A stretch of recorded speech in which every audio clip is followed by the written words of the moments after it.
Audio Jungle.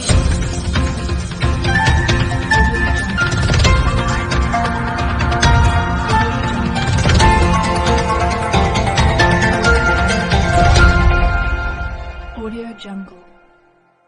Nitish Kumar की पलटी मारते ही देश की राजनीति गरमाई हुई है, लेकिन इसी बीच अब इंडिया गठबंधन पर संकट आ गया है और लोकसभा चुनाव के लिए विपक्ष की राह कठिन होती दिख रही है। इसी बीच नीतीश कुमार और गठबंधन पर कांग्रेस का बड़ा बयान सामने आया है। अध्यक्ष खरगे साहब ने स्थिति स्पष्ट कर दी कि महीनों पहले वहां के स्थानीय नेताओं ने और स्वयं आरजेडी ने कहा था ये जा सकते हैं। वो उन बैठकों में भी नहीं आ रहे थे जहां सीटों का बंटवारा था। तो मैं तो इतना कहूंगा, अच्छा हुआ अभी चले गए। अगर सीटें लेकर और उसके बाद चुनाव के बाद जब हम सरकार बना रहे होते, उस समय थोड़े बहुत एमपी होते तो वो उधर चले जाते।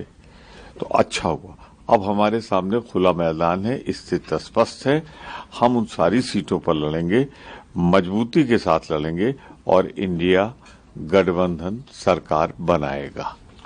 ये कोई कारण नहीं है।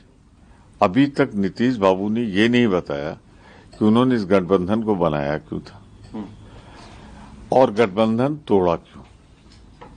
ये तो बताना सिर्फ उनका काम है। ना हम लोगों में किसी ने उनको जाने को कहा, ना हम लोगों ने किसी ने उनको आने को कहा था।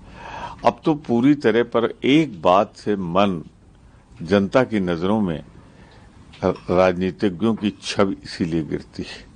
आज जिस बिहार से लोकतंत्र पैदा हुआ था, नीतीश बाबू के इस आवागमन से लगातार, पता नहीं ये अंतिम है या इसके बाद भी कभी करेंगे, बिहार की और देश के लोकतंत्र की छवि धूमिल हुई है।